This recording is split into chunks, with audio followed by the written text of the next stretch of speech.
அன்பான உறவுகள் அனைவருக்கும் வாழ்த்துக்கள் மற்றும் வணக்கம். எது ஜீவகாருண்யம்? அதை பற்றி தான் இன்றைய சிந்தனை. ஜீவகாருண்யம்னா என்ன அப்படின்னு சொல்லிட்டு நாம இன்னைக்கு சிந்தனை செய்ய போறோம். பசி என்கிற நெருப்பானது ஏழைகள் தேகத்தினுள் பற்றி எரிகின்ற போது ஆகாரத்தால் அவிக்கின்றதுதான் ஜீவகாருண்யம். பசி என்கிற விஷக்காற்றானது ஏழைகள் அறிவாகிய விளக்கை அவிக்கின்ற தருணத்தில் ஆகாரம் கொடுத்து அவியாமல் ஏற்றுகின்றதே ஜீவகாருண்யம். கடவுள் இயற்கை விளக்கத்திற்கு இடமாகிய ஜீவ தேகங்கள் என்கின்ற ஆலயங்கள் பசியினால் பாழாகும் தருணத்தில் ஆகாரம் கொடுத்து அவ்வாலயங்களை விளங்க செய்விப்பதே ஜீவகாருண்யம். கடவுள் இன்பத்தை பெறுகின்ற நிமித்தம் தேகங்களிலிருந்து குடித்தனம் செய்கின்ற ஜீவரது தத்துவ குடும்பம் முழுவதும் பசியினால் நிலை தடுமாறி அழியும் தருணத்தில் ஆகாரம் கொடுத்து அக்குடும்பம் முழுவதும் நிலைபெற செய்வதே ஜீவகாருண்யம். பசி என்கின்ற புலியானது ஏழை உயிர்களை பாய்ந்து கொள்ளத் தொடங்கும் தருணத்தில் அப்புலியை கொன்று அவ்வுயிரை ரட்சிப்பதே ஜீவகாருண்யம். பசி என்கிற விஷம் தலைக்கேறி ஜீவர் மயங்கும் தருணத்தில் ஆகாரத்தால் அவ்விஷத்தை இறக்கி மயக்க தெளிய செய்வதே ஜீவகாருண்யம். பசி என்கின்ற கொடுமையாகிய தேல் வயிற்றில் புகுந்து கொட்டுகின்ற போது கடுப்பேறி கலங்குகின்ற ஏழைகளுக்கு ஆகாரத்தால் அக்கடுப்பை மாற்றி கலங்கத்தை தீர்ப்பதே ஜீவகாருண்யம். நேற்று ராப்பகல் முழுவதும் நம்மை அரை பங்கு கொன்று தின்ற பசி என்கின்ற பாவி என்று வருமே, இதற்கென்ன செய்வோம் என்று ஏங்க கொள்கின்ற ஏழை ஜீவர்கள் ஏக்கத்தை நீக்குவதுதான் ஜீவகாருண்யம்.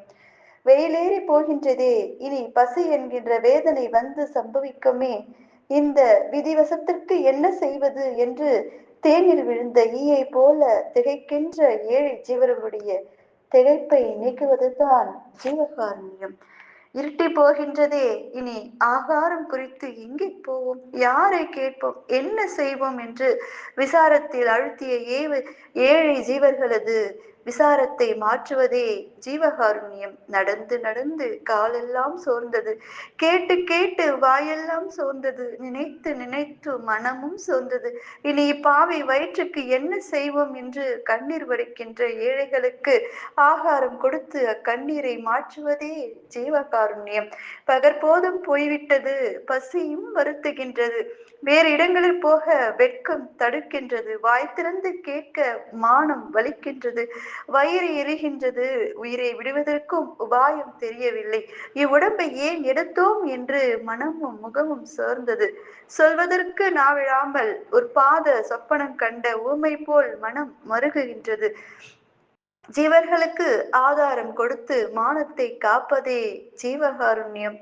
நாம் முன் பிறப்பில் பசித்தவர்கள் பசி குறித்து பறிந்து பசியை நீக்கியிருந்தால் இப்பிறப்பில் நமது பசி குறிப்பறிந்து பசியை நீக்குவதற்கு பிறிதொருவர் நேர்வார்.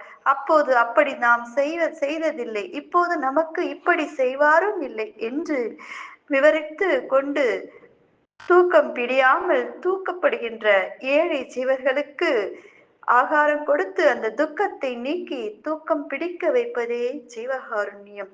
தேகம் முழுவதும் நரம்புகள் தோன்ற பசியினால் இழைத்து உயிர் ஒடுங்கி மூச்சை மூடிய காலத்தும் அயலாரை கேட்பது துணியாமற் கடவுளை நினைத்து நினைத்து நெருப்பிற் படுத்து நித்திரை செய்ய தொடங்குவாரை போல அடிவயிற்றில் கொடிய பசி நெருப்பை வைத்து படுக்க தொடங்குகின்ற விவேகிகளுக்கு ஆகாரம் கொடுத்து அந்த பசி நெருப்பை ஆற்றுவதே ஜீவகாருண்யம். நேற்று பட்டினி கிடந்தது போல் இன்றும் பட்டினி கிடப்பது எப்படி? நாம் பாலிய வசத்தால் இன்றும் பட்டினி கிடக்க துணிவோமாயினால் பட்டினி சகியாத நமது ஏழை மனைவி வயிற்றுக்கு யாது செய்வோம்? இவள் பசியை குறித்தும் பெரிதல்ல, பார்ப்பது திசையால் மிகவும் சோர்ந்த நமது தாய் தந்தைகள் இன்றும் பட்டினி கிடந்தால் இறந்து விடுவார்களே, இதற்கென்ன செய்வோம்? பசியினால் அமுதம் அழுதழுது களைத்த நமது புத்திரர்களது சோர்ந்த முகத்தை எப்படி பார்ப்போம் என்று எண்ணி எண்ணி கொல்லன் உலையில் ஊதமுண்ட நெருப்பை போல் பசி நெருப்பும் பய நெருப்பும் விசார நெருப்பும் உள்ளே உள்ளே இருக்க கணப்புடையில் கைகளை வைத்துக் கொண்டு கண்களில் நீர் கலங்க வருந்துகின்ற ஏழைகளுக்கு ஆகாரம் கொடுத்து அந்த வருத்தத்தை மாற்றுவதே ஜீவகாருண்யம். கண், கால் முதலிய உறுப்புகளில் குறைவில்லாதவர்களாகி ஆகாரம் சம்பாதிக்க சக்தி உள்ளவர்களும் பசியால் வருந்தி இதோ படுத்திருக்கிறார்கள். குருடும் செவிடும் பூமியும் முடமாக இருக்கின்ற நமக்கு ஆகாரம் எந்த வழியில் கிடைக்கும்? பசி எப்படி நீங்கும் என்று தனித்தனி நினைத்து நினைத்து துக்கப்படுகின்ற ஏழைகளுக்கு ஆகாரம் கொடுத்து துக்கத்தை நீக்குவதே ஜீவகாருண்யம். பசியினால் வருந்துகின்றவர்கள் எந்த தேசத்தாராயினும், எந்த சமயத்தாராயினும், எந்த சாதியினராயினும், எந்த செய்கையினாயினும் அவர்கள் சமய ஒழுக்கம், தேச ஒழுக்கம், ஜாதி ஒழுக்கம், செய்கை ஒழுக்கம் முதலானவர்களை பேரித்து விசாரியாமல் எல்லா ஜீவர்களிடத்தும் கடவுள் விளக்கம் பொதுவாய் விளங்குவதை அறிந்து பொதுவாக பார்த்து அவரவர் ஒழுக்கத்திற்கு தக்கபடி அவர்கள் பசியை நிவர்த்தி செய்விப்பதே ஜீவகாருண்யம். சன்மார்க்க ஒழுக்கத்திற்கு ஒத்த சத்துவ ஆகாரத்தால் பசி நிவர்த்தி செய்து கொள்ளத்தக்க மிருகம், பறவை, ஊர்வன, தாவரம் என்கிற உயிரினங்களுக்கு பசி வந்த போது பசியை நிவர்த்தி செய்விப்பதே ஜீவகாருண்யம்.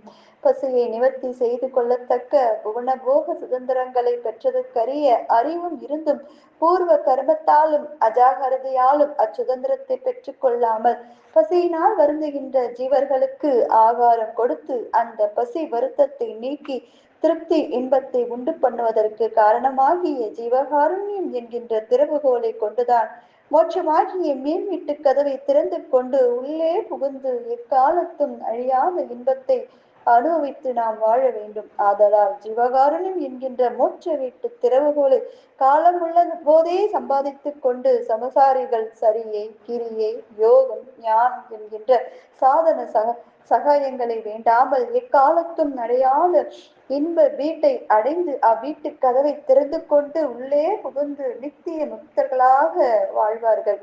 புண்ணிய பூமிகளை வலம் செய்தல், புண்ணிய தீர்த்தங்களாடல், புண்ணிய தலங்களில் வசித்தல், புண்ணிய மூர்த்திகளை தரிசித்தல், தோத்திரம் செய்தல், ஜபம் செய்தல், விரதம் செய்தல், யாதும் செய்தல், பூஜை செய்தல் முதலிய சரியை கிரியை செயல்களை விரத்துகளையும் பக்தர்களும் இருடிகளும் உணவை நீக்கி உறக்கத்தை விட்டு விடய சார்புகளை துறந்து இந்திரியங்களை அடக்கி யோகத்திலிருந்து யோகிகளும் அளவறிந்த சித்தி இன்பங்களை பெற்ற சித்தர்களும் நித்தியா நித்தியங்களை அறிந்து எல்லா பற்றுகளையும் துறந்து பிரமாணவத்தை பெற்ற ஞானிகளும் ஜீவகாருண்யம் என்ற திறவுகோலை சம்பாதித்துக் கொள்ளாதவர்களானால் மோட்சம் என்கின்ற மேல் வீட்டுக்கு முன்னும் பின்னுமாம் ஏறி சமீபத்தில் காத்திருந்து மீளவும் அத்திறவுகோலை சம்பாதிக்க முடியாமல் திரும்புவார்கள்.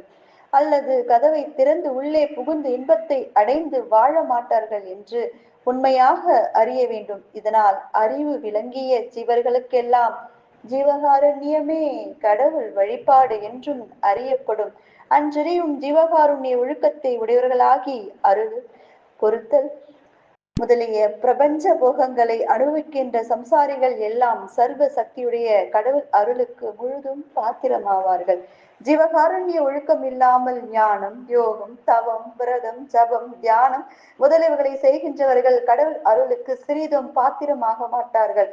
அவர்களின் ஆன்ம விளக்கம் உள்ளவர்களாகவும் நினைக்கப்படாது. ஜீவகாருண்யம் இல்லாது செய்யப்படுகின்ற செய்கள் எல்லாம் புரோஜனமில்லாத மாயாஜால செய்கைகளே ஆகும் என்று அறிய வேண்டும். எல்லா ஜீவர்களும் கடவுள் இயற்கை உண்மை ஏகதேச காலத்திலும் அவரவர் இடங்களில் கடவுள் அருள் விளக்கம் விளக்குவதாலும் சம்சாரிகள் தமது தாய், தந்தை, புணர்ந்தோர், மக்கள், துணைவர் முதலிய குடும்பம் மற்றில் பசியாற்றிக் கொள்ளத்தக்க அற்ப சக்திகளை சம்சாரிகள் தாய், பிதா, மக்கள், துணைவர் முதலிய குடும்பத்தாரை பசியானார் பரிதவிக்க விட்டு அயலாருக்கு பசியார தொடங்குதலும் தம்மிடத்து பசித்து வந்த அயலாரை அந்த பசியால் பரிதவிக்க விட்டு தம் குடும்பத்தார் பசியாற்ற தொடங்குதலும் கடவுள் அருளுக்கு சம்மதம் இல்லை. ஆகலால் தமது குடும்ப செலவை கூடிய மட்டில் சிக்கனம் செய்து பசியை நீக்குதல் வேண்டும்.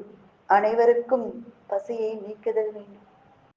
இதுவே ஜீவகாருண்யம், மோட்ச வீட்டின் திறவுகோல் என்று நம் வள்ளல் ராமலிங்க அடிகள் ஐயா அழகாக கூறியிருக்கார். எனவே நம்மால் முடிந்த உதவிகளை உயிர்களுக்கு செய்து கொண்டே இருப்போம். மோட்ச வீட்டின் திறவுகோலை பெற்று நாம் இறைவனை காணலாம். மரணமில்லா பெருவாழ்வு அடையலாம். சிந்தனை செய்யுங்கள். வாழ்க வளமுடன்.